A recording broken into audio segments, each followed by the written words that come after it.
we've announced, and we're delighted to start this study with you. We will be studying the entire book in detail, great detail. And so we look forward to doing that with you and hope that you'll find many things from the study that are going to be very profitable to you. We believe that there will be many things that you'll be able to gain from a study of this book. And so we're delighted to bring it to you. Tonight, however, I'm going to do something a little different. I'm going to ask you to bear with me.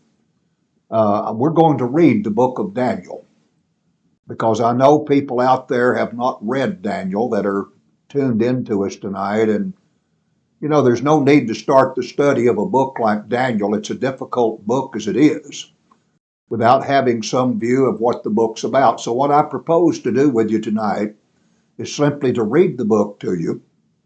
And as we talk about the chapters here, the different chapters, and there are 12 of them, I'll make some comments about those things, about some of the things in these chapters that you can expect to pursue with us in the study, things that should be really of a large interest to you. And so we're delighted to have you tonight, and we'll get started because we have a lot to do tonight. I hope that you'll bear with me, and I hope this will not be too boring to you. Reading Scripture should not ever be boring to us. And I trust that if you have a King James version of the Bible, would be best. You can certainly read along with me, or you can follow on the screen, and we'll read these verses together. As we take up the reading now, Nebuchadnezzar, we're going to learn, will come against Jerusalem. The year will be 606 BC. Babylon had conquered Assyria. They had destroyed Nineveh, the capital of Assyria. And they were the dominant world empire at this time.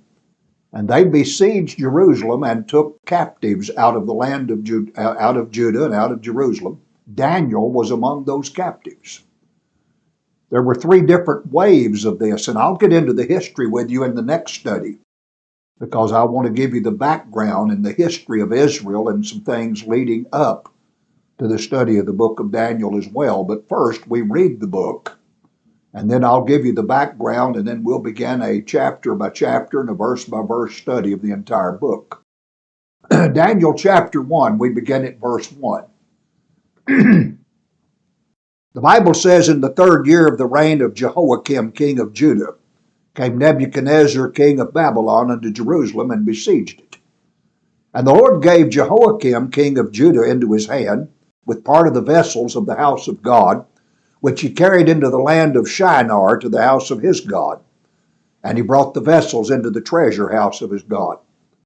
And the king spake unto Ashpenaz, the master of his eunuchs, that he should bring certain of the children of Israel, and of the king's seed, and of the princes, children in whom there was no blemish, but well favored and skillful in all wisdom and cunning and knowledge, understanding science, and such as had ability in them to stand in the king's palace, and whom they might teach the learning of the tongue of the Chaldeans. And the king appointed them a daily provision of the king's meat, and of the wine which he drank, so nourishing them 3 years, that at the end thereof they might stand before the king.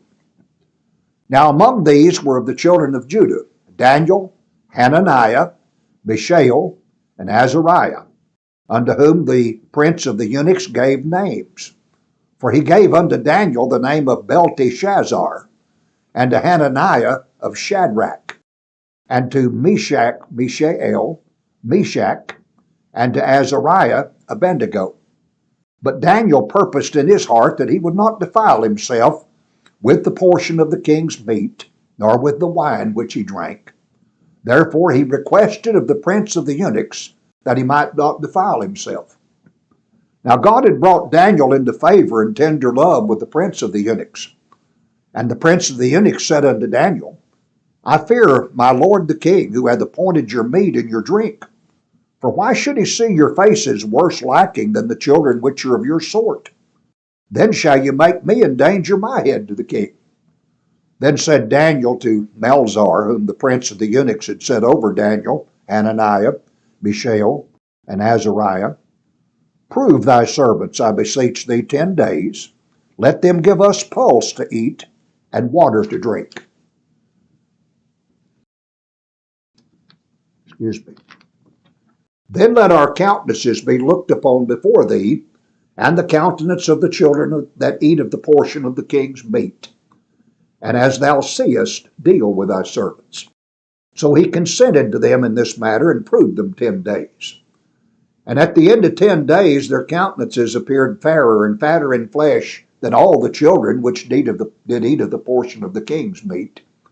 Thus Melzar took away the portion of their meat and the wine that they should drink, and gave them pulse. As for these 4 children, God gave them knowledge and skill in all learning and wisdom, and Daniel had understanding in all visions and dreams. Now at the end of the days that the king had said that he should bring them in, then the prince of the eunuchs brought them in before Nebuchadnezzar. And the king communed with them, and among them all was not found none like Daniel, Hananiah, Mishael, and Azariah. Therefore stood they before the king. And in all matters of wisdom and understanding that the king inquired of them, he found them 10 times better than all the magicians and astrologers that were in his realm. And Daniel continued even to the 1st year of King Cyrus. Now, when we study chapter 1, we will greatly detail this chapter. And we'll go into the food laws and different things regarding Israel and why Daniel made the decision he did, not to defile himself with the king's meat or with his wine. We'll talk about all of that. And notice now that Daniel in verse 21 continued even to the 1st year of King Cyrus. Now, Cyrus was a Persian. The Medes and the Persians later formed an empire that overthrew Babylon. And so Daniel not only served the king here of Babylon for all of these years, but he actually lived right on into the reign of the Medes and the Persians, and he became a servant not only to Cyrus, but to Darius before him. And we'll see that in chapter 6. And incidentally, when you study Daniel, friends, listen, the first 6 chapters of Daniel really have to deal with Daniel's relationship with his God. And the chapters 7 through 12, the last 6 chapters, are visions that Daniel had that fit back within the first 6 chapters. Let me say that again. Chapters 1 through 6 are Daniel's life. They have to do with visions that he had. They have to do with his advisory capacity to several kings, not only through Babylon, but on into Medo-Persia. And so they deal with his relationship to God primarily. The last 6 chapters, 7 through 12, are visions received by Daniel. And these visions go back during the first 6 chapters and fit into the different reigns, different years of some of these rulers that rule Babylon and then on, of course, into Medo-Persia. So bear that in mind. Really, the book divides itself in 2. 6 chapters devoted to Daniel's relationship with God and 6 more to visions, you see. And the last 6 fit into the first 6. So that's a good thing for you to remember.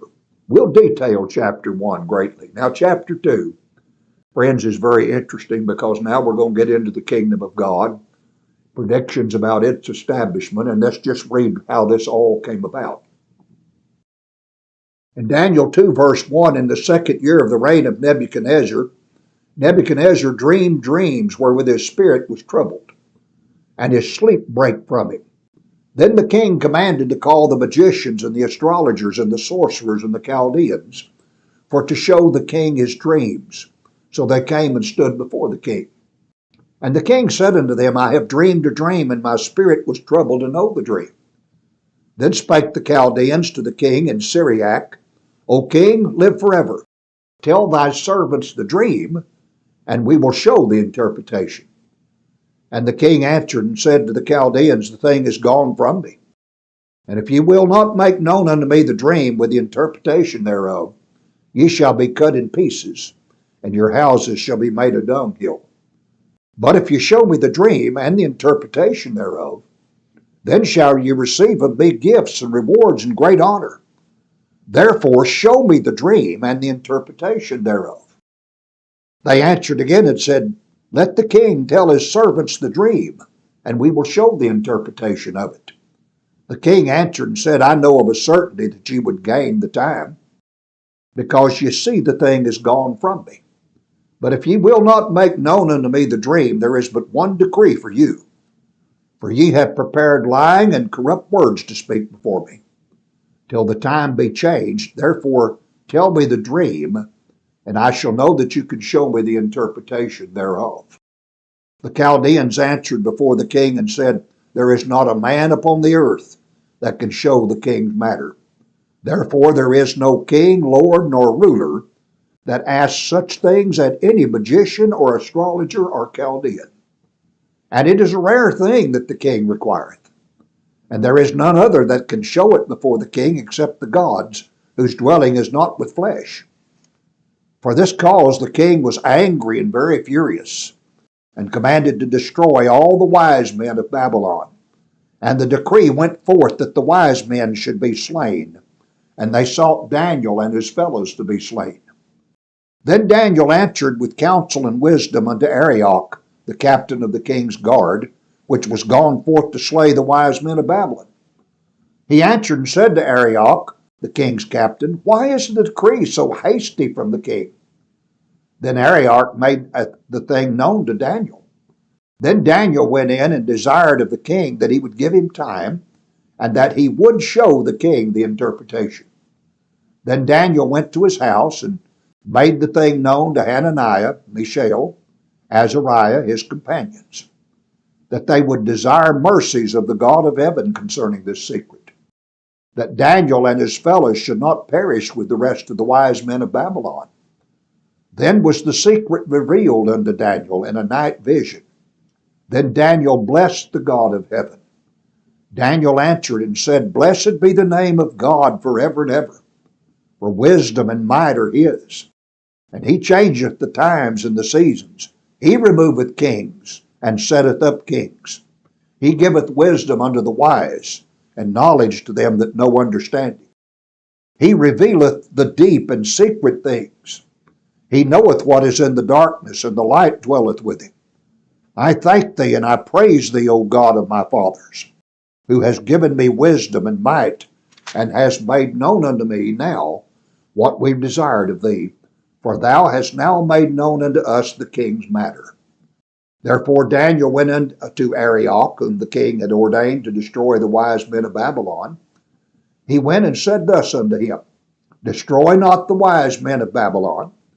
Bring me in before the king, and I will show unto the king the interpretation. And Arioch brought in Daniel before the king in haste, and said thus unto him, I have found a man of the captives of Judah, that will make known unto the king the interpretation. The king answered and said to Daniel, whose name was Belteshazzar, Art thou able to make known unto me the dream which I have seen, and the interpretation thereof? Daniel answered in the presence of the king and said, The secret which the king has demanded cannot the wise men, the astrologers, the magicians, the soothsayers show unto the king. But there is a God in heaven that revealeth secrets, and maketh known to the king Nebuchadnezzar what shall be in the latter days. Thy dream and the visions of thy head upon thy bed are these. As for thee, O king, thy thoughts came into thy mind upon thy bed. What should come to pass hereafter? And he that revealeth secrets maketh known to thee what shall come to pass. But as for me, this secret is not revealed to me for any wisdom that I have more than any living, but for their sakes that shall make known the interpretation to the king, and that thou mightest know the thoughts of thine heart. All right, now he begins to tell the king now what he dreamed. Here it is. Thou, O king, sawest, and behold, a great image. This great image, whose brightness was excellent, stood before thee, and the form thereof was terrible. This image's head was of fine gold, his breast and his arms of silver, his belly and his thighs of brass, his legs of iron, and his feet part of iron and part of clay. Thou sawest till that a stone was cut out without hands, which smote the image upon his feet that were of iron and clay, and break them to pieces. Then was the iron, the clay, the brass, the silver, and the gold broken to pieces together, and became like the chaff of the summer threshing floors. And the wind carried them away, that no place was found for them. And the stone that smote the image became a great mountain, and filled the whole earth. This is the dream, and we will tell the interpretation thereof before the king. Thou, O king, art a king of kings, for the God of heaven hath given thee a kingdom and power and strength and glory. And wheresoever the children of men dwell, the beasts of the field and the fowls of the heaven hath he given into thine hand, and hath made thee ruler over them all. Thou art this head of gold. And after thee shall arise another kingdom inferior to thee, and another third kingdom of brass, which shall bear rule over all the earth. And the fourth kingdom shall be strong as iron, for as much as iron breaketh in pieces and subdueth all things, and as iron that breaketh all these shall it break in pieces and bruise. Whereas thou sawest the feet and toes, part of potter's clay and part of iron, the kingdom shall be divided. But there shall be in it of the strength of the iron, for as much as thou sawest the iron mixed with miry clay. And as the toes of the feet were part of iron and part of clay, so the kingdom shall be partly strong and partly broken. And whereas thou sawest iron mixed with miry clay, they shall mingle themselves with the seed of men, but they shall not cleave one to another, even as iron is not mixed with clay. Now verse 44 is a key, friends. Listen. And in the days of these kings shall the God of heaven set up a kingdom which shall never be destroyed. And the kingdom shall not be left to other people, but it shall break in pieces and consume all these kingdoms, and it shall stand forever. For as much as thou sawest that the stone was cut out of the mountain without hands, and that it brake in pieces the iron, the brass, the clay, the silver, and the gold, the great God hath made known to the king what shall come to pass hereafter. And the dream is certain, and the interpretation thereof sure. Let me stop right here just a minute. The king has had a dream, friends, in which he's seen this great terrible image, and it's composed of different parts. It has a head of gold, breast and arms of silver, belly and thighs of brass, legs of iron, and it has feet part of iron and part of clay. He sees a little stone cut out without hands out of the mountain, and it smites that image upon his feet and breaks everything to pieces. And it grew into a great mountain, that little stone did, and filled the whole earth. What the king has seen now is a succession of coming world empires in the future, beginning with Babylon, which he rules, then Medo-Persia, then Greece, and then Rome. And he's given a vision also of the coming of the Lord's kingdom. In the days of these kings, verse 44, the God of heaven shall set up a kingdom which shall never be destroyed. We'll study that kingdom when we get to chapter 2. An extensive study on it, and I'll show you several things about the kingdom that many people today are missing in their study of Scripture. Now verse 46 as we continue. Then the king Nebuchadnezzar fell upon his face and worshipped Daniel, and commanded that they should offer it an oblation and sweet odors unto him. The king answered unto Daniel and said, Of a truth, it is that your God is a God of gods, and a Lord of kings, and a revealer of secrets, seeing thou couldst reveal this secret.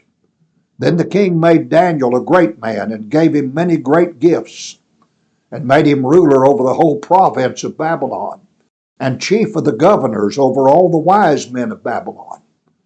Then Daniel requested of the king, and he set Shadrach and Meshach and Abednego over the affairs of the province of Babylon. But Daniel sat in the gate of the king. So Daniel now has gained favor and has an extremely high office in Babylon, you see. Amazing how God took care of this young man because of his faithfulness. Now, chapter 3, again, this is Nebuchadnezzar, and of course this is the, the great image that the three Hebrew children would not bow to. Let's read the story of them.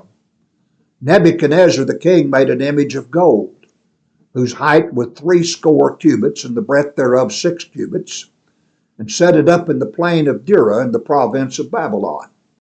Then Nebuchadnezzar the king sent together the princes, the governors, the captains, the judges, the treasurers, the counselors, the sheriffs, and all the rulers of the provinces to come to the dedication of the image which Nebuchadnezzar the king had set up. Then the princes, the governors and captains, the judges, the treasurers, the counselors, the sheriffs, all of the rulers of the provinces were gathered together unto the dedication of the image that Nebuchadnezzar the king had set up. And they stood before the image that Nebuchadnezzar had set up. Then an herald cried aloud, "To you it is commanded, O people, nations, and languages, that at what time ye hear the sound of the cornet, flute, harp, sackbut, psaltery, dulcimer, and all kinds of music, ye shall fall down and worship the golden image that Nebuchadnezzar the king hath set up. And whosoever falleth not down and worship shall the same hour be cast into the midst of a burning fiery furnace." Therefore at that time, when all the people heard the sound of the cornet, flute, harp, sackbut, psaltery, and all kinds of music, all the people, the nations, and the languages fell down and worshiped the golden image that Nebuchadnezzar the king had set up. Wherefore at that time certain Chaldeans came near and accused the Jews. They spake and said to the king Nebuchadnezzar, "O king, live forever. Thou, O king, hast made a decree that every man that shall hear the sound of the cornet, flute, harp, sackbut, psaltery, dulcimer, and all kinds of music, shall fall down and worship the golden image. And whosoever falleth not down and worshipeth, that he should be cast into the midst of a burning fiery furnace. There are certain Jews whom thou hast set over the affairs of the province of Babylon, Shadrach, Meshach, Abednego. These men, O king, have not regarded thee. They serve not thy gods, nor worship the golden image which thou hast set up." Then Nebuchadnezzar, in his rage and fury, commanded to bring Shadrach, Meshach, and Abednego. Then they brought these men before the king. Nebuchadnezzar spake and said unto them, "Is it true, O Shadrach, Meshach, and Abednego? Do not ye serve my gods, nor worship the golden image which I have set up? Now if ye be ready, that at what time ye hear the sound of the cornet, flute, harp, sackbut, psaltery, and dulcimer, and all kinds of music, ye fall down and worship the image which I have made, well. But if ye worship not, ye shall be cast the same hour into the midst of a burning fiery furnace. And who is that God that shall deliver you out of my hands?" Shadrach, Meshach, and Abednego answered and said to the king, "O Nebuchadnezzar, we are not careful to answer thee in this matter. If it be so, our God whom we serve is able to deliver us from the burning fiery furnace. And he will deliver us out of thine hand, O king. But if not, be it known unto thee, O king, that we will not serve thy gods, nor worship the golden image which thou hast set up." Then was Nebuchadnezzar full of fury, and the form of his visage was changed against Shadrach, Meshach, and Abednego. Therefore he spake and commanded that they should heat the furnace 17 times more than it was wont to be heated. And he commanded the host, mighty men that were in his army, to bind Shadrach, Meshach, and Abednego, and cast them into the burning fiery furnace. Then these men were bound in their coats, their hosen, and their hats, and their other garments, and were cast into the midst of the burning fiery furnace.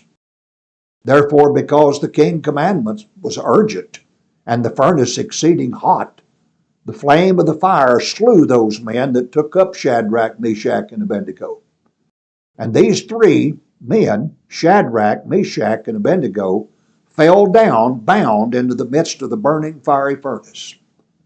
Then Nebuchadnezzar the king was astonished, and rose up in haste, and spake and said unto his counselors, "Did not we cast 3 men bound into the midst of the fire?" They answered and said unto the king, "True, O king." He answered and said, "Lo, I see 4 men loose, walking in the midst of the fire, and they have no hurt, and the form of the fourth is like the Son of God. Then Nebuchadnezzar came near to the mouth of the burning fiery furnace, and spake and said, Shadrach, Meshach, Abednego, ye servants of the Most High God, come forth and come hither. Then Shadrach, Meshach, and Abednego came forth of the midst of the fire. And the princes, governors, and captains, and the king's counselors, being gathered together, saw these men, upon whose bodies the fire had no power, nor was an hair of their head singed. Neither were their coats changed, nor the smell of fire had passed on them.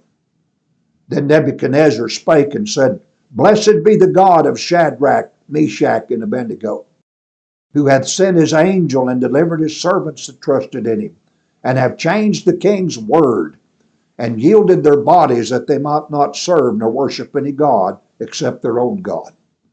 Therefore I make a decree that every people, nation, and language which speak anything amiss against the God of Shadrach, Meshach, and Abednego shall be cut in pieces, and their houses shall be made a dunghill, because there is no other God that can deliver after this sort. Then the king promoted Shadrach, Meshach, and Abednego in the province of Babylon. Now we'll talk a little bit about this story. It's a story that many of you have heard preached on, heard discussed many, many times. And we'll talk about it in some fashion and say some things about it. Chapter 4 again now is very interesting. In this chapter, let me give you just a little background. Nebuchadnezzar begins to be lifted up with pride, notwithstanding the fact that he's seen God's deliverance of these 3. He's seen the God of heaven reveal to Daniel the dream that he had in the interpretation. Still yet he has swelled up with pride in himself. He has a vast kingdom. He acts like he is the sole reason that he's in power. He ascribes all glory to himself, that what he has is what he did. He gives no glory to God whatsoever. And God humbles this king. God causes him to lose his mind, and he actually goes out like an ox, and he dwells out in the fields and eats grass. His hair grows. His nails grow out like claws, and he grazes like an ox. And he stays that way until he learns that God rules in the affairs of men, and that God gives kingdoms to whom he will. There's a period of time mentioned here. Times, and dividing of times, and everything. And this is a favorite chapter of some false teachers and false prophets who've made false predictions using things in this chapter. I'm referring specifically tonight to the Jehovah's Witnesses, because they take a prophecy here, or not a prophecy, actually, it's the time period that the king was out of his mind. And they changed that and computed over to days and turned the days in their own fashion to years, and have come up with a theory of over 2,500 years. And what they did initially is they took this time period over to 1914, and the Jehovah's Witnesses predicted that Jesus would come back that year, 1914. I'll show you that when we study chapter 4. I'll chart it out for you. I'll show you their great mistake and what they did wrong, and how they've simply inserted things that aren't part of the Bible or part of the text. So we'll do an extensive study on that. I think you'll find chapter 4 very helpful to you in dealing not only with Jehovah's Witnesses, but just understanding that God rules in the affairs of men, and he gives kingdoms to whom he will. Let's read the chapter. Nebuchadnezzar, the king, unto all the people, nations, and languages that dwell in all the earth, peace be multiplied unto you. I thought it good to show the signs and wonders that the high God hath wrought toward me. How great are his signs, how mighty are his wonders. His kingdom is an everlasting kingdom, and his dominion is from generation to generation. Nebuchadnezzar was at rest in mine house, and flourishing in my palace. I saw a dream which made me afraid, and the thoughts upon my bed and the visions of my head troubled me. Therefore made I a decree to bring in all the wise men of Babylon before me, that they might make known unto me the interpretation of the dream. Then came in the magicians, the astrologers, the Chaldeans, and the soothsayers. And I told the dream before them, but they did not make known unto me the interpretation thereof. But at the last Daniel came in before me, whose name was Belteshazzar, according to the name of my God, and in whom is the spirit of the holy gods.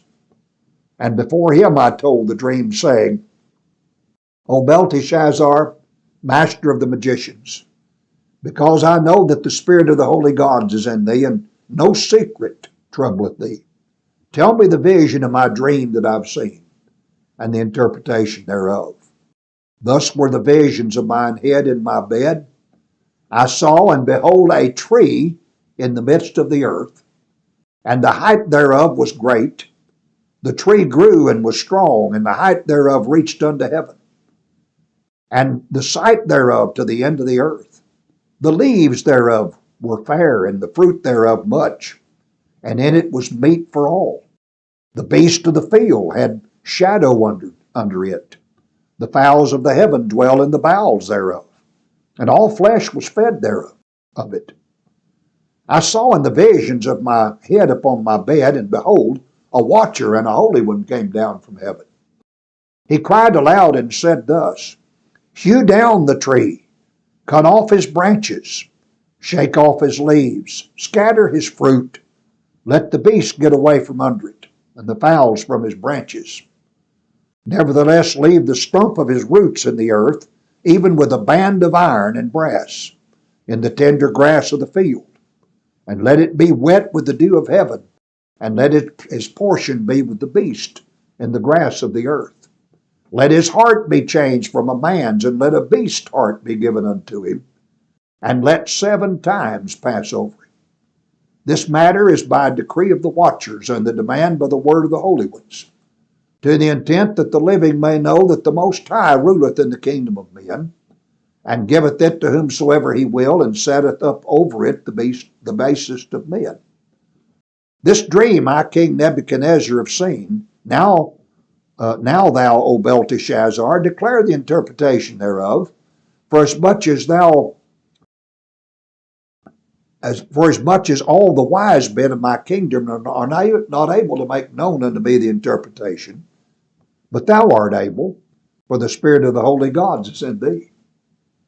Then Daniel, whose name was Belteshazzar, was astonished for 1 hour, and his thoughts troubled him.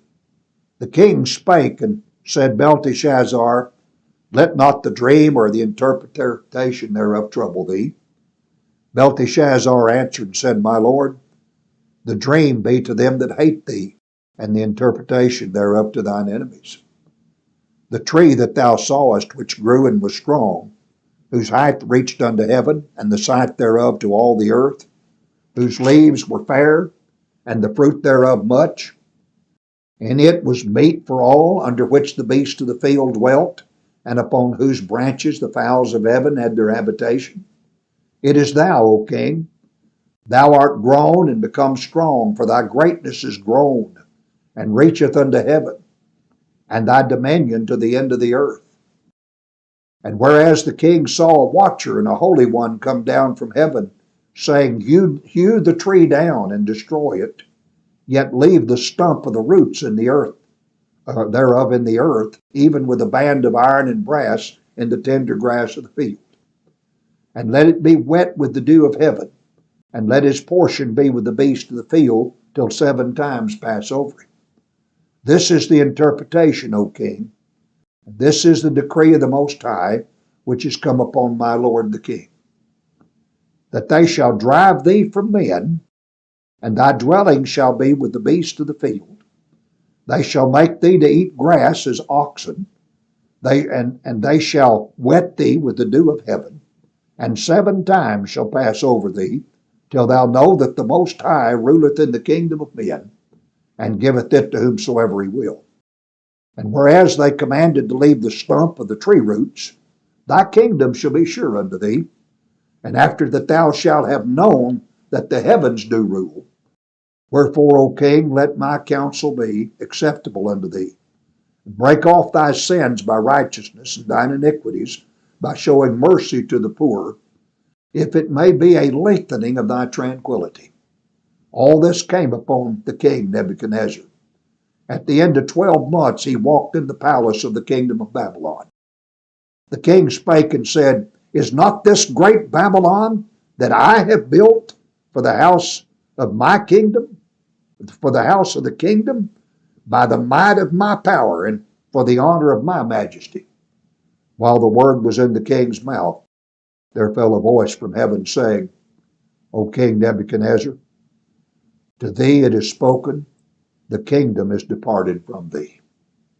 And they shall drive thee from men. Thy dwelling shall be with the beasts of the field. They shall make thee to eat grass as oxen, and 7 times shall pass over thee, until thou know that the Most High ruleth in the kingdom of men, and giveth it to whomsoever he will.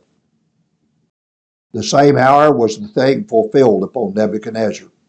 He was driven from men, and did eat grass as oxen. His body was wet with the dew of heaven, till his hairs were grown like eagle's feathers, and his nails like birds' claws. And at the end of the days, I, Nebuchadnezzar, lifted up mine eyes unto heaven, and mine understanding returned unto me. And I blessed the Most High, and I praised and honored him that liveth forever and ever, whose dominion is an everlasting dominion, and his kingdom is from generation to generation. And all the inhabitants of the earth are nothing, reputed as nothing. And he doeth according to his will in the army of heaven, and among the inhabitants of the earth. And none can stay his hand, or say unto him, What doest thou? At the same time my reason returned unto me, and for the glory of my kingdom my honor and brightness returned unto me, and my counselors and my lords sought unto me, and I was established in my kingdom, and excellent majesty was added to me. Now I, Nebuchadnezzar, praise and extol and honor the King of heaven, all whose works are truth, and his ways judgment, and those that walk in pride he is able to abase. So we'll talk extensively about this chapter now, and about this vision Nebuchadnezzar had of the tree, the huge tree cut down and banded with iron and brass, and how he ate grass like oxen and such things as this, and how God humbled this king and gave him his mind back eventually and gave him back his kingdom.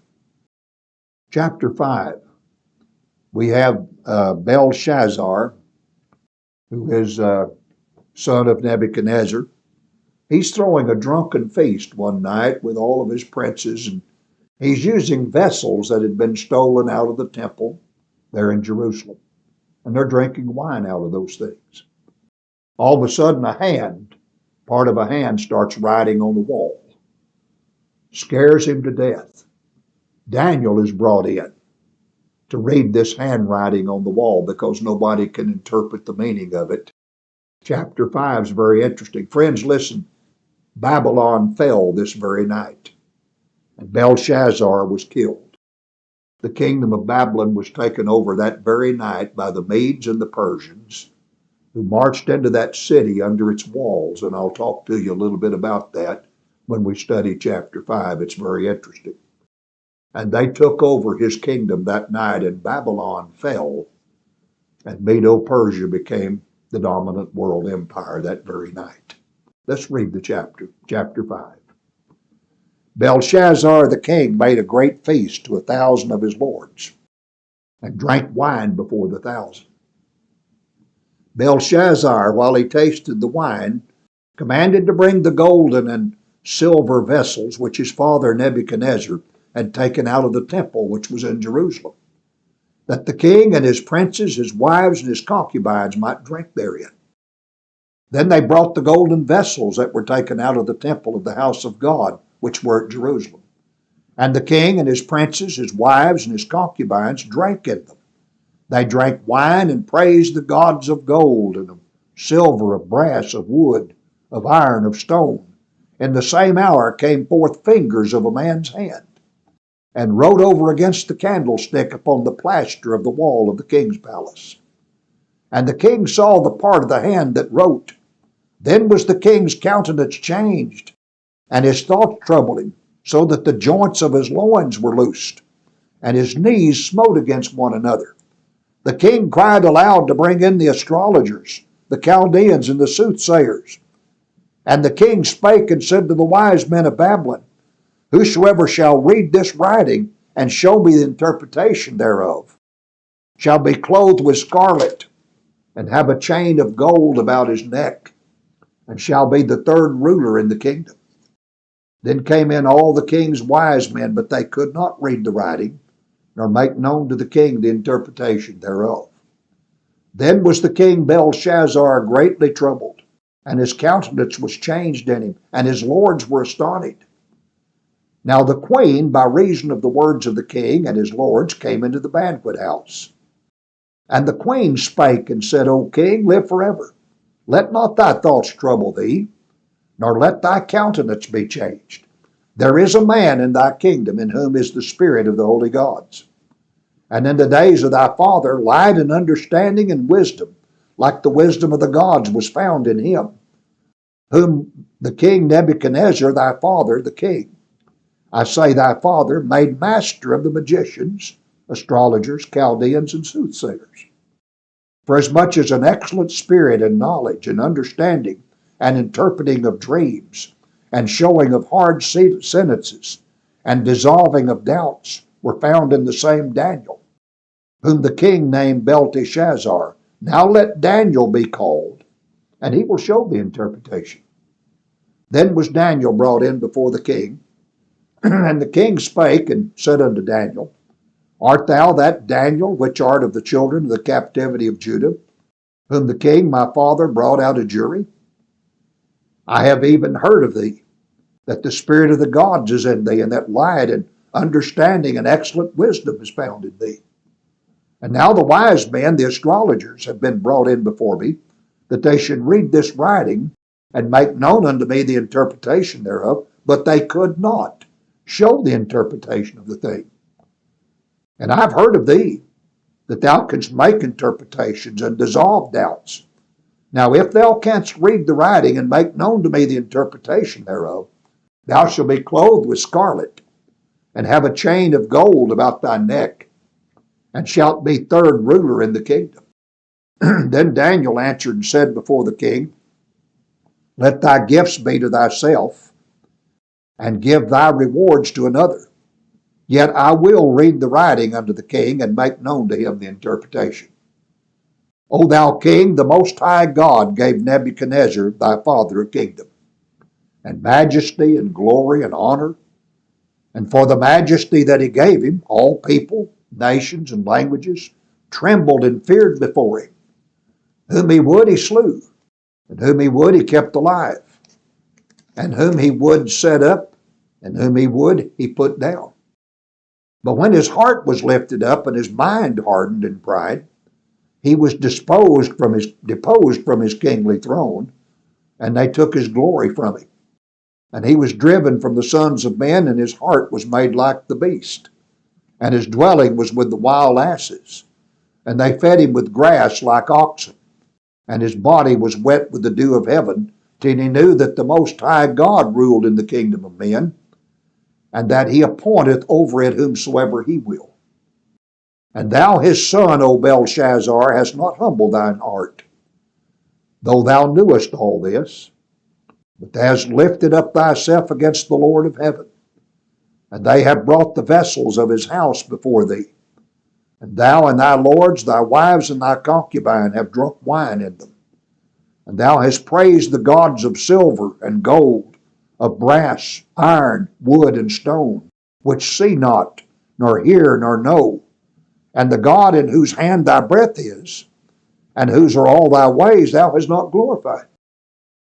Then was the part of the hand sent from him, and this writing was written. And this is the writing that was written. Mene, mene, tekel upharsin. This is the interpretation of the thing. Mene, God hath numbered thy kingdom and finished it. Tekel, thou art weighed in the balances, and art found wanting. Peres, Thy kingdom is divided and given to the Medes and Persians. Then commanded Belshazzar, and they clothed Daniel with scarlet, and put a chain of gold about his neck, and made a proclamation concerning him, that he should be the third ruler in the kingdom. In that night was Belshazzar, the king of the Chaldeans, slain, and Darius the Median took the kingdom, being about 62 years old. So you can see the king here lost his kingdom, lost his life. Babylon fell that very night. We'll talk about this chapter 5. Chapter 6, Daniel in the lion's den. It pleased Darius, now this is Darius the Mede. Daniel has already reigned, you see, through the whole empire of Babylon from Nebuchadnezzar's first year on. He's already lived during that portion. And now he's lived right on into the rule here of Darius or Darius. And so the year is going to be roughly about 534 BC. He's taken captive in 606, and in 534, about 72 years later. You see, Daniel was just a teenager when he was taken down to Babylon as a captive, very young man. And now it's been 72 years. He has served Babylon, and now he's serving Medo-Persia. Quite a life for Daniel, isn't it? To serve in the governments of 2 world empires in his lifespan. Verse 1 of chapter 6. It pleased Darius to set over the kingdom 120 princes, which should be over the whole kingdom. And over these 3 presidents, of whom Daniel was first, that the princes might give accounts unto them, and the king should have no damage. Then this Daniel was preferred above the presidents and princes, because an excellent spirit was in him, and the king thought to set him over the whole realm. Then the presidents and princes sought to find occasion against Daniel concerning the kingdom, but they could not find none occasion or fault, for as much as he was faithful, neither was there any error or fault in him. Then said these men, We shall not find any occasion against this Daniel, except we find it against him concerning the law of his God. Then these presidents and princes assembled together to the king, and said thus unto him, King Darius, live forever. All the presidents of the kingdom, the governors, the princes, the counselors, the captains, have consulted together to establish a royal statute, and to make a firm decree that whosoever shall ask a petition of any god or man for 30 days, save of thee, O king, he shall be cast into the den of lions. Now, O king, establish the decree and sign the writing, that it be not changed according to the law of the Medes and Persians, which altereth not. Wherefore King Darius signed the writing and the decree. Now when Daniel knew that the writing was signed, he went to his house, and his window being opened in his chamber toward Jerusalem, he kneeled upon his knees 3 times a day, and prayed, and gave thanks before his God as he did aforetime. Then these men assembled and found Daniel praying and making supplication before his God.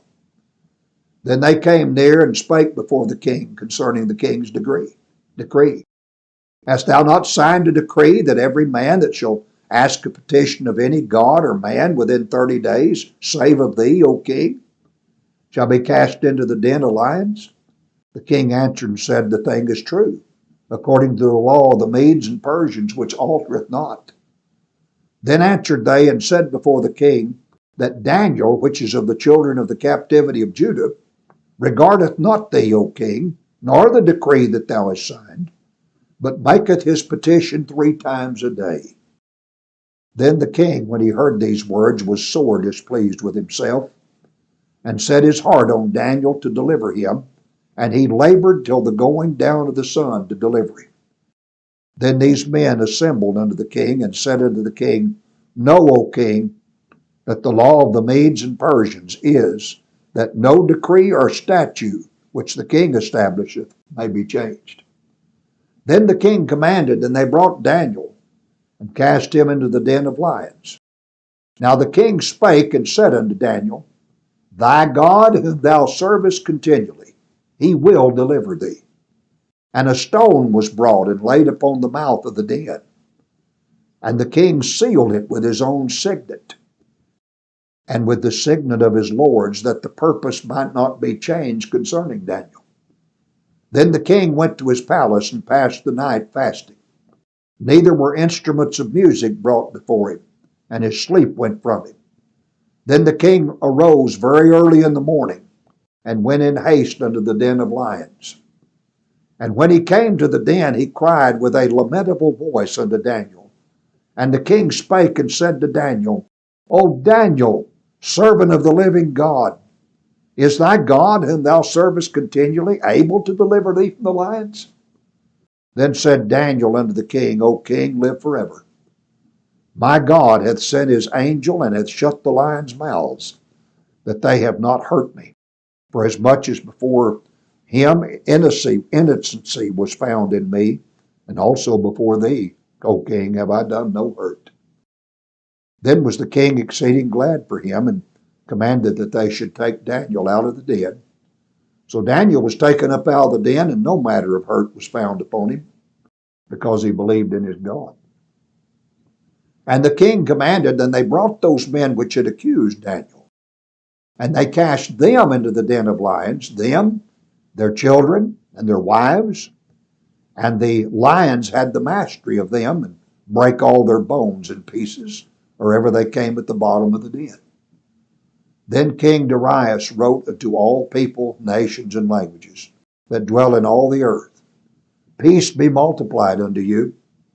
I make a decree that in every dominion of my kingdom men tremble and fear before the God of Daniel, for he is the living God, and steadfast forever, and his kingdom that which shall not be destroyed, and his dominion shall be even unto the end. He delivereth and rescueth and worketh signs and wonders in heaven and in earth, who hath delivered Daniel from the power of the lions. So this Daniel prospered in the reign of Darius and in the reign of Cyrus the Persian. You can see he goes right on through Babylon and right on into Persia. And we'll talk about in some detail this story of the lion's den. Now chapter 7, friends, starts the visions. This is where the book gets sort of difficult, and this will occupy, quite a measure of study for us, and we'll do our best to explain it. We understand these visions. We can understand this book, friends. It's a difficult book, but it's understandable. And so now we start in chapter 7. Remember, these last 7 chapters, 6 through 12, fit back into the first 6 in that span of time that Daniel served these 2 nations. All right, let's read this first one. Daniel's going to have a vision of 4 beasts that come up out of the sea. Now, these are going to be 4 future world kingdoms. The last one, the 4th, will be Rome. He will talk about the Caesars that rule Rome, though he will not name them. And what Daniel sees here in chapter 7, when you study the book of Revelation, John saw the same thing. The beast that Daniel saw was seen by John in Revelation 13 and again in Revelation 17. When I get to chapter 7 with you, we will study the identity of the beast. We've studied that before. We'll talk about the beast and who he is. We'll talk about just several things about him. We'll talk about the number 666. What is that 666? We'll talk about a beast that was, is not, and yet is. We'll identify him.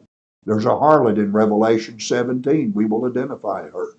There are many, many things that we'll have to study in chapter 7. Let me read now to you the chapter. Verse 1, In the first year of Belshazzar, king of Babylon, Daniel had a dream and visions of his head upon his bed. Then he wrote the dream and told the sum of the matters. Daniel spake and said, I saw in my vision by night, behold, the 4 winds of the heavens strove upon the great sea, and 4 great beasts came up from the sea, diverse one from another. The first was like a lion, and had eagle's wings.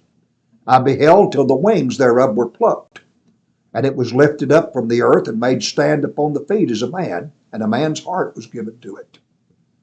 And behold, another beast, a second like to a bear, and it raised up itself on one side, and it had 3 ribs in the mouth of it between the teeth of it.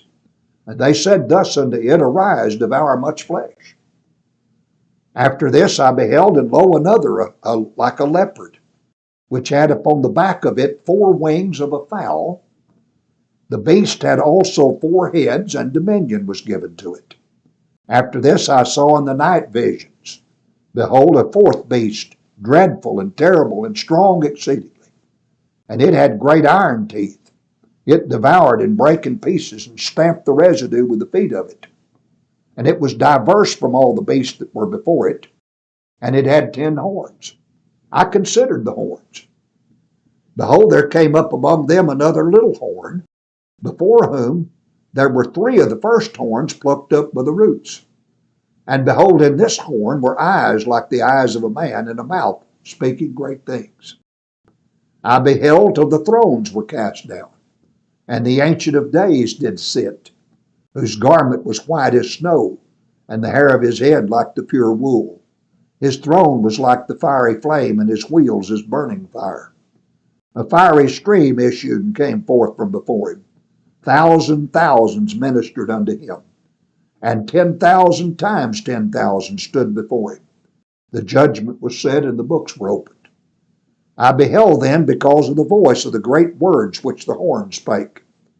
I beheld even till the beast was slain, and his body destroyed and given to the burning flame. As concerning the rest of the beast, they had their dominion taken away, yet their lives were prolonged for a season and a time. I saw in the night visions, behold, one like the Son of Man came with the clouds of heaven, and came to the Ancient of Days. And they brought him near before him, and there was given him dominion and glory and a kingdom, that all people, nations, and languages should serve him. His dominion is an everlasting dominion, and his kingdom, or which shall not pass away, and his kingdom, that which shall not be destroyed. I, Daniel, was grieved in my spirit in the midst of my body, and the visions of my head troubled me. I came near unto one of them that stood by, and asked him the truth of all this. So he told me and made me know the interpretation of the things. These great beasts which are 4 kings, which shall arise out of the earth. He's talking about kingdoms. But the saints of the Most High shall take the kingdom, and possess the kingdom forever, even forever and ever. Then I would know the truth of the 4th beast, which was diverse from all the others, exceeding dreadful, whose teeth were of iron, and his nails of brass, which devoured and brake in pieces, and stamped the residue with his feet. And of the 10 horns that were in his head, and of the other which came up, and before whom 3 fell, even of that horn that had eyes and a mouth that spake very great things, whose look was more stout than his fellows. I beheld, and the same horn made war with the saints, and prevailed against them, until the Ancient of Days came, and judgment was given to the saints of the Most High, and the time came that the saints possessed the kingdom. Thus he said, listen, friends, the 4th beast shall be the 4th kingdom upon earth, which shall be diverse from all kingdoms. This is Rome. And shall devour the whole earth, and shall tread it down and break it in pieces. And the 10 horns out of this kingdom are 10 kings that shall arise. These are the Caesars that rule Rome. And another shall rise after them, and he shall be diverse from the first, and he shall subdue 3 kings. And he shall speak great words against the Most High, and shall wear out the saints of the Most High, and think to change times and laws. And they shall be given into his hand unto a time and times and dividing of time. But the judgment shall sit, they shall take away his dominion to consume and to destroy it unto the end. And the kingdom and dominion and the greatness of the kingdom under the whole heaven shall be given to the people of the saints of the Most High, whose kingdom is an everlasting kingdom, and all dominion shall serve and obey him. Hitherto is the end of the matter. As for me, Daniel, My cogitations much troubled me, and my countenance changed in me, but I kept the matter in my heart. We'll talk a lot about chapter 7 now, these four beasts that Daniel saw, especially the fourth one, which is Rome. And we'll go from chapter 7, as I mentioned, on into Revelation, chapter 17 and chapter 13. And so we'll do an extensive study in 7 on the beast, because this is the same thing that John wrote about in Revelation. They saw the same thing. Chapter 8 is really going to be a difficult chapter for us. We can understand it, but we'll have to really pay attention to some of the things in it. Let me show you what I'm talking about. Another vision here. In the 3rd year of the reign of King Belshazzar, a vision appeared unto me, even unto me, Daniel, after that which appeared unto me at the first. And I saw in a vision, and it came to pass when I saw, that I was at Shushan in the palace, which is in the province of Elam. And I saw in a vision, and I was by the river Ulea. Then I lifted up mine eyes and saw, and behold, there stood before the river a ram, which had 2 horns. The 2 horns were high, but one was higher than the other, and the higher came up last. Now this ram is Medo-Persia. I saw the ram pushing westward and northward and southward, so that no beast might stand before him, neither was there any that could deliver out of his hand, but he did according to his will, and became great. And as I was considering, behold, an he-goat came from the west, on the face of the whole earth, touched not the ground, and the goat had a notable horn between his eyes. This is Greece, ruled by Alexander the Great. That's what we're seeing here. We'll talk about all this. He came to the ram that had 2 horns, which I'd seen standing before the river, and ran unto him in the fury of his power. And I saw him come close unto the ram, and he was moved with choler against him, and smote the ram, and brake his 2 horns. And there was no power in the ram to stand before him, but he cast him down to the ground and stamped upon him, and there was none that could deliver the ram out of his hands. Friends, this is Greece conquering Medo-Persia. Therefore the he-goat waxed very great. And when he was strong, the great horn was broken, and for it came up 4 notable ones toward the 4 winds of heaven. We'll talk about that. And out of one of them came forth a little horn. We'll really talk about this little horn. He is Antiochus Epiphanes, and he ruled the nation of Syria. I'll show you that. And of them which came, out of them came forth a little horn, which waxed exceeding great toward the south, and toward the east, and toward the pleasant land. And it waxed great even to the host of heaven. And it cast down some of the host and of the stars to the ground, and stamped upon them. Yea, he magnified himself even to the prince of the host. And by him the daily sacrifice was taken away, and the place of his sanctuary was cast down. I'll talk to you about that sacrifice being taken away. This is Antiochus Epiphanes taking away the sacrifice from the Jews. They're in the temple for a period of exactly 3 years. And a host was given to him against the daily sacrifice by reason of the transgression. And it cast down the truth to the ground, and it practiced and prospered.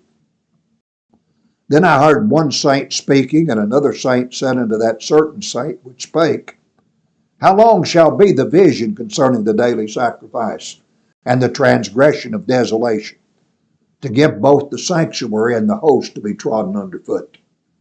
And he said unto me, unto 2,000, listen, unto 2,300 days, then shall the sanctuary be cleansed. We've got a period here of 2,300 days we've got to deal with. We will deal with that in chapter 8. I'll have that charted out for you. It came to pass when even I, Daniel, had seen the vision and sought for the meaning, then behold, there stood before me as the appearance of a man. And I heard a man's voice between the banks of Ulea, which called and said, Gabriel, make this man to understand the vision. So he came near where I stood, and when he came, I was afraid and fell upon my face. But he said unto me, Understand, O Son of Man, for at the time of the end shall be the vision. Now as he was speaking with me, I was in a deep sleep on my face toward the ground. But he touched me and set me upright. And he said, Behold, I will make thee know what shall be the last end of the indignation. For at the time appointed the end shall be. The ram which thou sawest having two horns are the kings of Media and Persia. So I told you the ram was Medo-Persia. There it is. The rough goat is the king of Grecia. This is Greece. And the great horn that is between his eyes is the first king, Alexander the Great. Now that being broken, whereas four stood up for it, four kingdoms shall stand up out of the nation, but not in his power. And in the latter time of their kingdom, when the transgressors are come to a full, a king of fierce countenance and understanding dark sentences shall arise. This is Antiochus Epiphanes. And his power shall be mighty, but not by his own power. And he shall destroy wonderfully in practice, prosper in practice, and shall destroy the mighty and the holy people, that's the Jews. And through his policy also he shall cause craft to prosper in his hand. And he shall magnify himself in his heart, and by peace shall destroy many. He shall also stand up against the prince of princes, but he shall be broken without hand. And the vision of the evening and morning which was told is true. Wherefore shut thou up the vision, for it shall be for many days. And I, Daniel, fainted, and was sick certain days. Afterward I rose up and did the king's business. And I was astonished at the vision, but none understood it. Friends, we got a lot of work to do in chapter 8. You can see that we do. That will be quite a study for us. Chapter 9 now is called the 70 weeks of Daniel. We'll do a complete study on this chapter. The first part of it is a prayer by Daniel. It's one of the greatest prayers in the Bible. The first 24 verses or so, or 23, then verse 24 to 27 is this 70 weeks, and we'll spend a lot of time on it because it's very important to premillennials. This is the place where premillennials get their idea of a 7-year tribulation that they say is coming in the future. They are wrong, but this is where they get it. So we've got a lot of work to do in this chapter. In the first year of Darius, the son of Ahasuerus of the seed of the Medes, which was made king over the realm of the Chaldeans, in the first year of his reign, I, Daniel, understood by books the number of years whereof the word of the Lord came to Jeremiah the prophet, that he would accomplish 70 years in the desolation of Jerusalem. And I set my face unto the Lord God to seek by prayer and supplications with fasting and sackcloth and ashes. And I prayed unto the Lord my God and made my confession and said, O Lord, the great and dreadful God, keeping the covenant and mercy to them that love him and to them that keep his commandments, we have sinned and have committed iniquity and have done wickedly and have rebelled, even by departing from thy precepts and from thy judgments. Neither have we hearkened unto thy servants the prophets, which spake in thy name to our kings, our princes, and our fathers, and to all the people of the land. O Lord, righteousness belongeth unto thee, but unto us confusion of faces, as at this day, to the men of Judah and to the inhabitants of Jerusalem, and unto all Israel, that are near and that are far off, through all the countries whither thou hast driven them, because of their trespass that they have trespassed against thee. O Lord, to us belongeth confusion of face, to our kings, to our princes, and to our fathers, because we've sinned against thee. To the Lord our God belong mercies and forgivenesses, though we've sinned, or though we've rebelled against him. Neither have we obeyed the voice of the Lord our God, to walk in his laws which he set before us by his servants the prophets. Yea, all Israel have transgressed thy law, even by departing, that they might not obey thy voice. Therefore the curse is poured upon us, and the oath that is written in the law of Moses, the servant of God, because we've sinned against him. And he hath confirmed his words which he spake against us, and against our judges that judged us, by bringing upon us a great evil. For under the whole heaven hath not been done as hath been done upon Jerusalem. As it is written in the law of Moses, all this evil is come upon us. Yet made we not our prayer before the Lord our God, that we might turn from our iniquities and understand thy truth. Therefore the Lord watched upon the evil and brought it upon us. For the Lord our God is righteous in all his works which he doeth, for we obeyed not his voice. And now, O Lord our God, that hast brought thy people forth out of the land of Egypt with a mighty hand, and hast gotten thee renowned as at this day, we've sinned, we've done wickedly. O Lord, according to all thy righteousness, I beseech thee, let thine anger and thy fury be turned away from thy city Jerusalem, thy holy mountain, because for our sins and for the iniquities of our fathers, Jerusalem and thy people are become a reproach to all that are about us.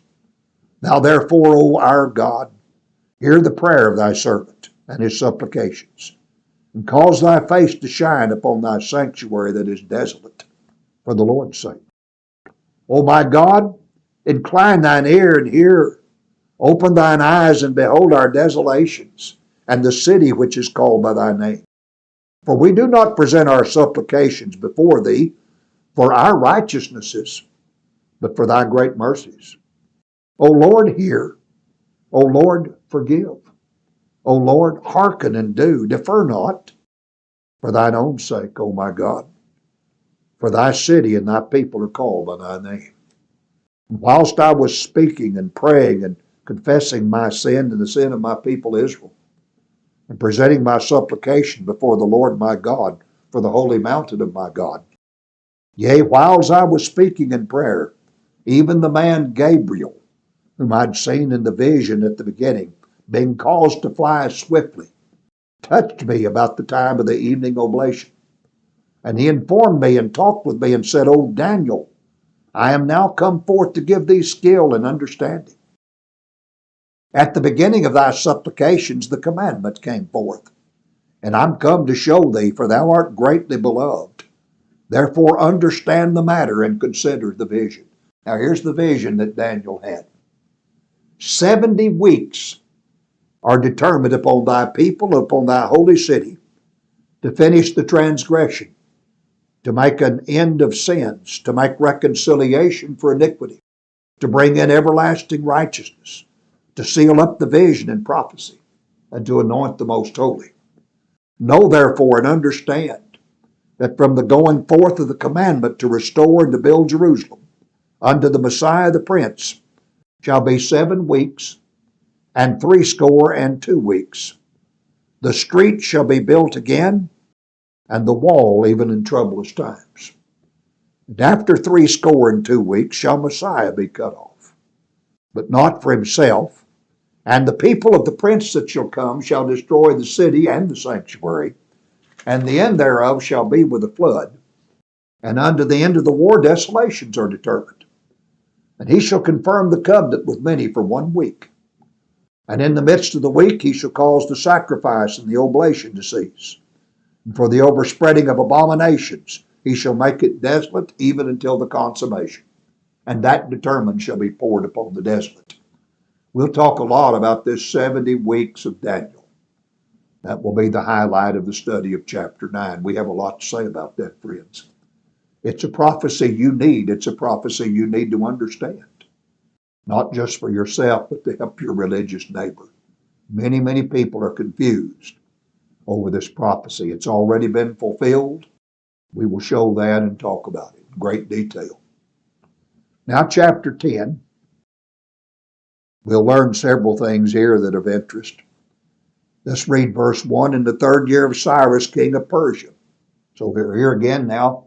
Persia's conquered Babylon, and Daniel's living on into the Persian Empire. See, in the 3rd year of Cyrus, king of Persia, a thing was revealed unto Daniel, whose name was Belteshazzar. And the thing was true, but the time appointed was long. And he understood the thing and had understanding of the vision. In those days I, Daniel, was mourning 3 full weeks. I ate no pleasant bread, neither came flesh nor wine in my mouth. Neither did I anoint myself at all, till 3 whole weeks were fulfilled. And in the 24th day of the 1st month, as I was by the side of the great river, which is Hiddekel. Then I lifted up mine eyes and looked, and behold, a certain man clothed in linen, whose loins were girded with fine gold of Uphaz. His body also was like the beryl, and his face as the appearance of lightning, and his eyes as lamps of fire, and his arms and his feet like in color to polished brass, and the voice of his words like the voice of a multitude. And I, Daniel, alone saw the vision, for the men that were with me saw not the vision. But a great quaking fell upon them, so that they fled to hide themselves. Therefore I was left alone, and saw this great vision, and there remained no strength in me. For my comeliness was turned in me into corruption, and I retained no strength. Yet heard I the voice of his words, and when I heard the voice of his words, then was I in a deep sleep on my face, and my face toward the ground. And behold, a hand touched me, which set me up on my knees and upon the palms of my hands. And he said unto me, O Daniel, a man greatly beloved, understand the words that I speak unto thee, and stand upright, for unto thee am I now sent. And when he had spoken this word unto me, I stood trembling. Then said he unto me, Fear not, Daniel, for from the first day that thou didst set thine heart to understand, and to chasten thyself before thy God, thy words were heard. And I am come for thy words.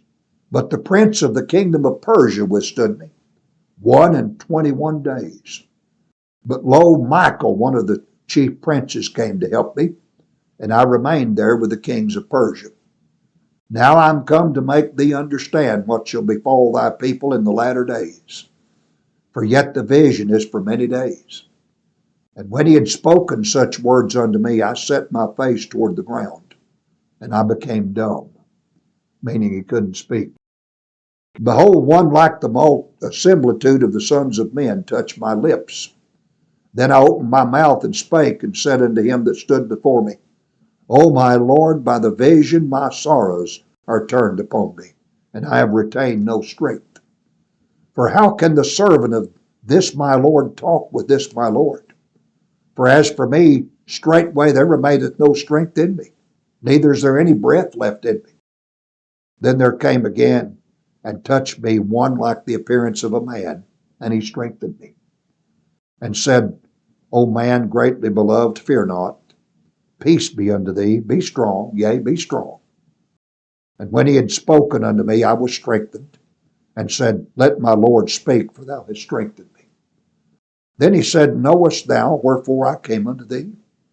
And now will I return to fight with the king of Persia. And when I'm gone forth, lo, the prince of Grecia shall come. Now, friends, you've got angels here fighting behind the scenes, because Greece is going to form an empire that will conquer the Medes and Persians.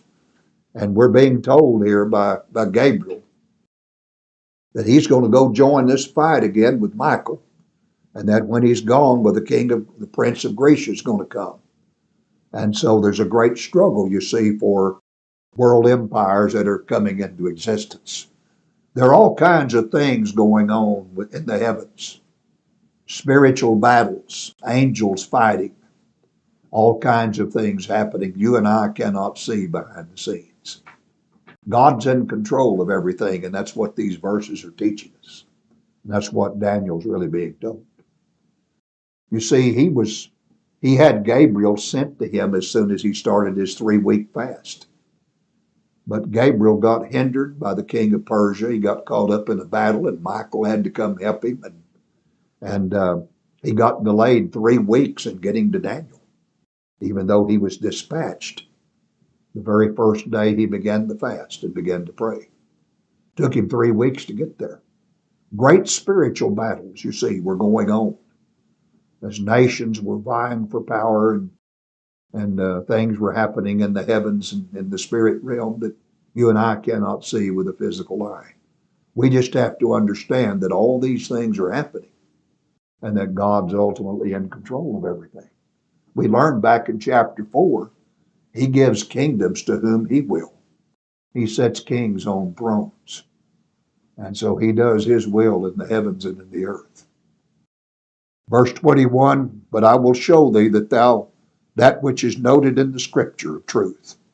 And there is none that holdeth with me in these things but Michael your prince. Now here's the vision in chapter 11, and it'll go on into 12. There'll be more. Chapter 11 is a tough chapter, friends. It's just really history.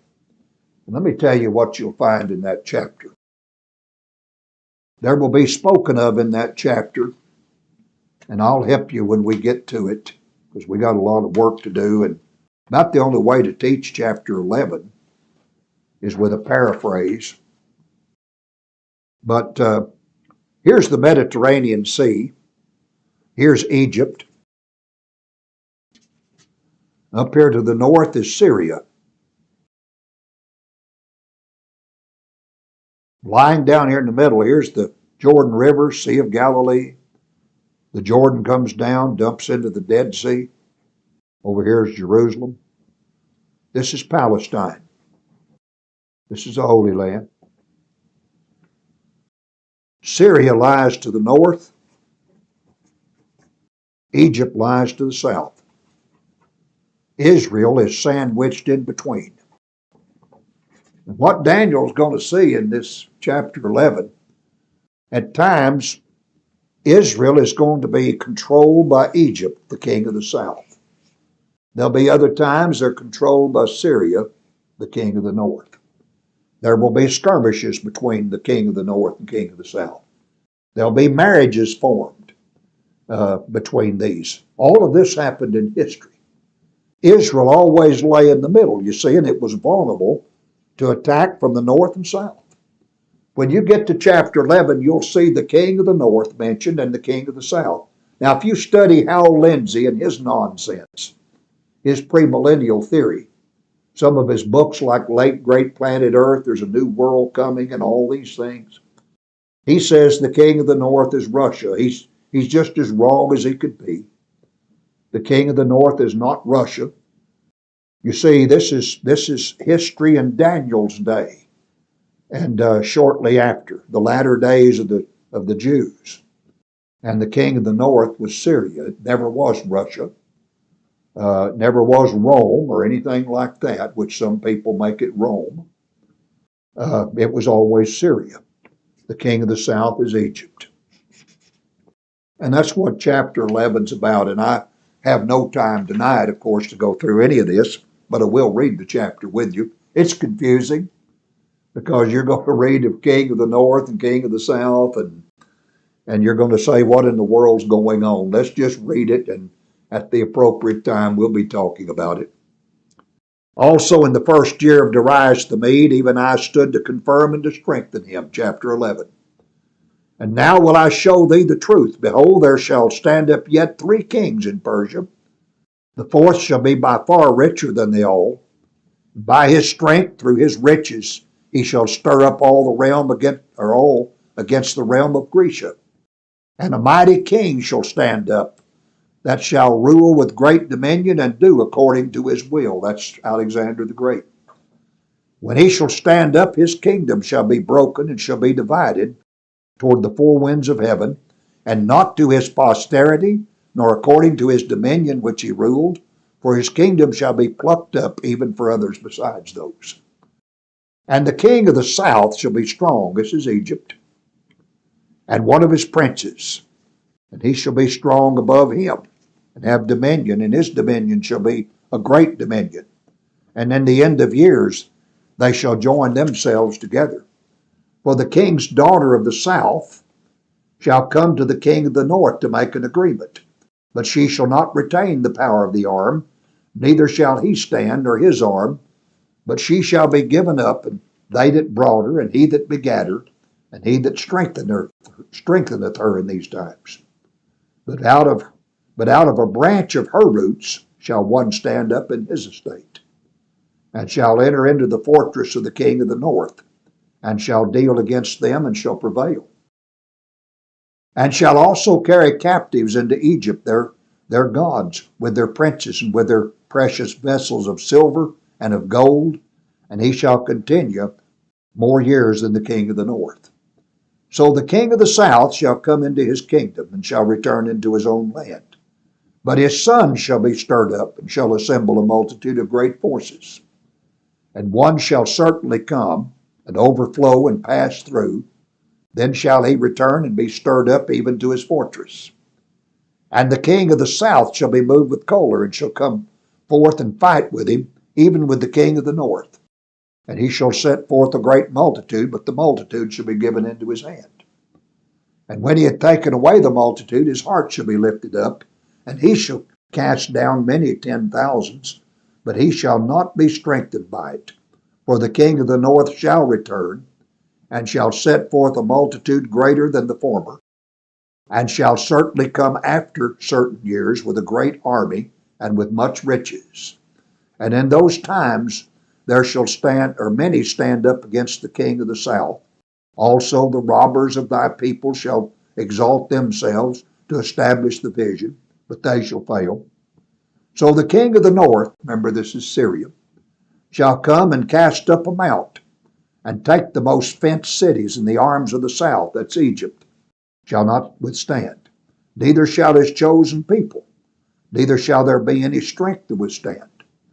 But he that cometh against him shall do according to his own will, and none shall stand before him, and he shall stand in the glorious land, which by his hand shall be consumed. He shall also set his face to enter with the strength of his whole kingdom, and upright ones with him. Thus shall he do, and he shall give him the daughter of women, corrupting her, but she shall not stand on his side, neither before him. After this he shall turn his face unto the isles, and shall take many. But a prince for his own behalf shall cause the reproach offered by him to cease.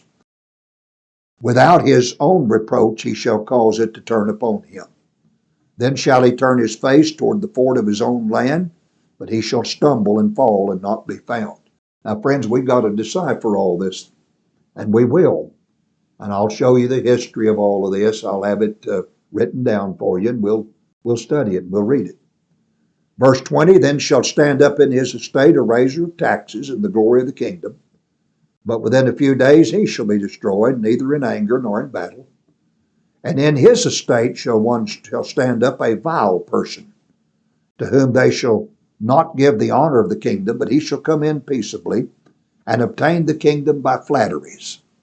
And with the arms of a flood shall they be overthrown from before him, and shall be broken, yea, also in the prince of the covenant. And after the league made with him, he shall work deceitfully, for he shall come up and shall become strong with a small people. He shall enter peaceably, even upon the fattest places of the province. And he shall do that which his fathers have not done, nor his fathers' fathers. He shall scatter among them the prey, and spoil and riches. Yea, and he shall forecast his devices against the strongholds, even for a time. And he shall stir up his power and his courage against the king of the south with a great army. And the king of the south shall be stirred up to battle with a very great and mighty army, but he shall not stand. For they shall forecast devices against him.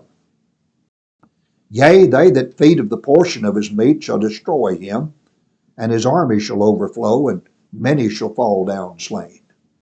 And both these kings' hearts shall be to do mischief. They shall speak lies at one table, but it shall not prosper, for yet the end shall be at the time appointed. Then shall he return into his land with great riches, and his heart shall be against the holy covenant, and he shall do exploits and return to his own land. And at the time appointed he shall return and come toward the south, but it shall not be as the former or as the latter. For the ships of Chittim shall come against him. Therefore shall he be grieved and return and have indignation against the holy covenant. So shall he do. He shall even return and have intelligence with them that forsake the holy covenant.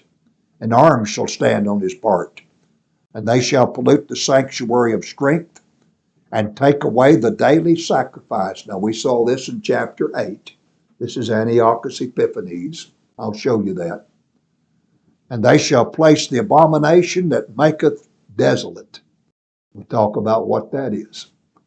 And such as do wickedly against the covenant shall he corrupt by flatteries. But the people that do know their God shall be strong and do exploits. These will be the Maccabees that overthrew Antiochus Epiphanes. And they that understand among the people shall instruct many. Yet they shall fall by the sword and by the flame, by captivity and by spoil many days. Now when they shall fall, they shall be holpen with a little help, but many shall cleave to them with flatteries. And some of them of understanding shall fall, to try them and to purge, and to make them white even to the time of the end, because it is yet for a time appointed. And the king shall do according to his will, and he shall exalt himself and magnify himself above every god. This is Antiochus. And shall speak marvelous things against the God of gods, and shall prosper till the indignation be accomplished. For that is determined shall be done.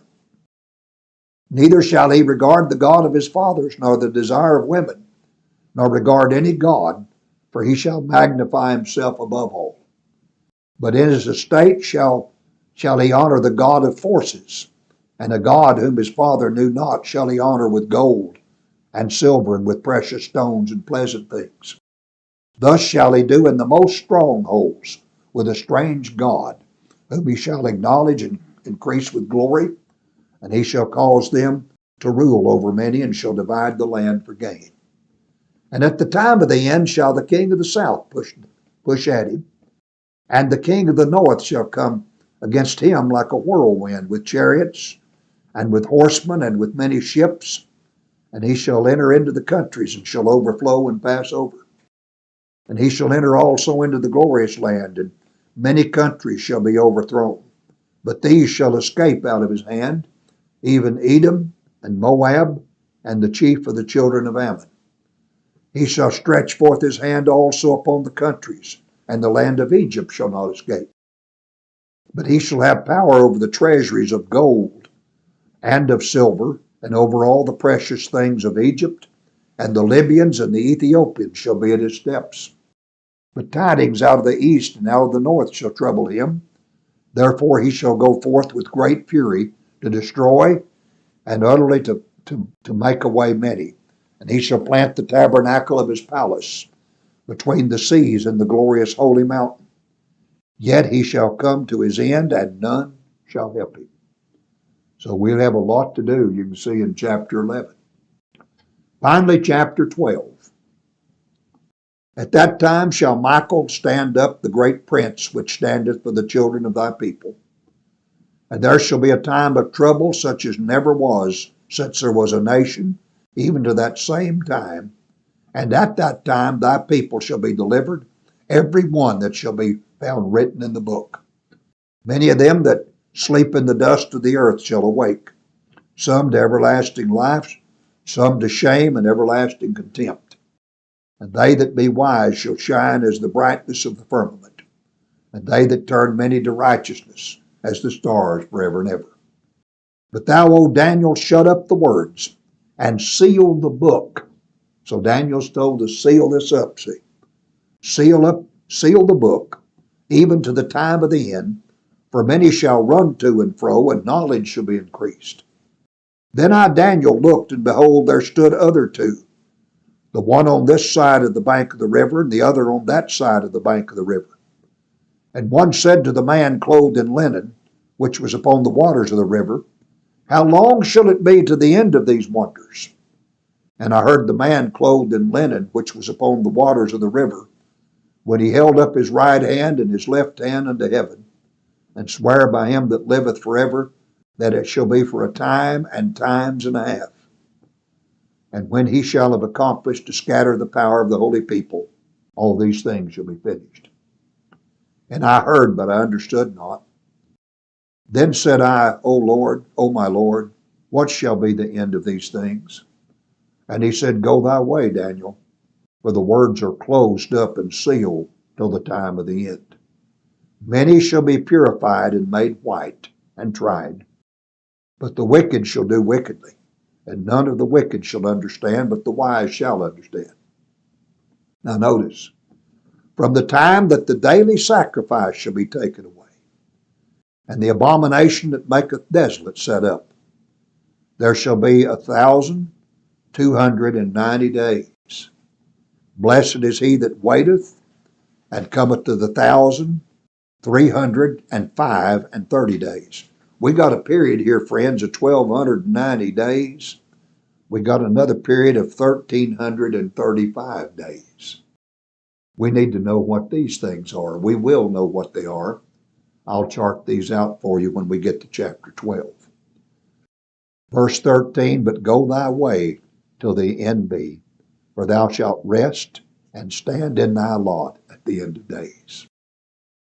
So there's the book of Daniel. You can see we got a lot of work to do. Some of you have asked for this study. I hope you know what you're asking for. But we have a lot of things on our plate. It's going to take us weeks, several months to get through this book. We'll take our time, and I'll do my best to lead us on a good study through this verse by verse and chapter by chapter, of course, and hope it'll be profitable. I believe it will.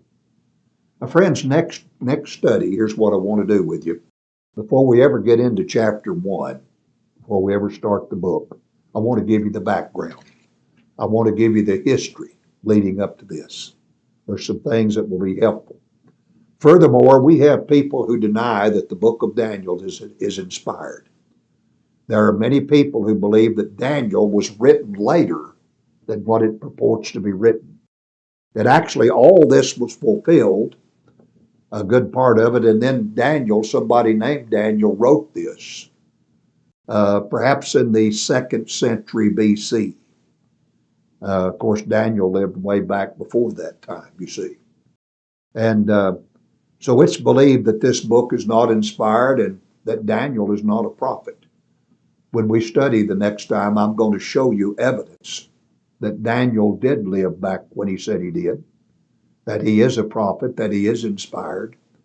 I'm going to show you some things about this idea that Daniel was not a prophet and that this is not inspired. We will refute those things. I'll give you several bits of evidence for you to have that refute the whole idea this is not an inspired book and that Daniel's not a prophet. So there's a lot of things we want to cover. We want to talk about the style of language in Daniel. Friends, Daniel's a lot like Revelation in its language, a lot of symbolism. And so I want to talk to you about the style in which it's written, how we should look at the visions that are in this book, what you do when you come to apocalyptic speech like this, because it has to be interpreted different. The whole approach to this book has to be like Revelation, and it's different than most other books of the Bible. So we'll talk about some of those things as well and lay some foundation leading up to Daniel and to the book itself. Hope you can join us for that. Thank you for bearing with me tonight as we read this book, but I thought it was important to read it and to show you what's ahead of us, the difficult things that you and I have to unravel. And so it's going to be quite a task in front of us. We'll be up to it, and we'll do that together. And I think it'll be very profitable. May God bless you tonight. As Miguel and I leave you, we thank you for joining us and hope that it's a wonderful week ahead for you. We also wish you a very pleasant evening as we leave you tonight and hope that God's richest blessings will be upon you and upon yours. Until next time, this is Pat Bannon saying good night and may God bless you. Good night.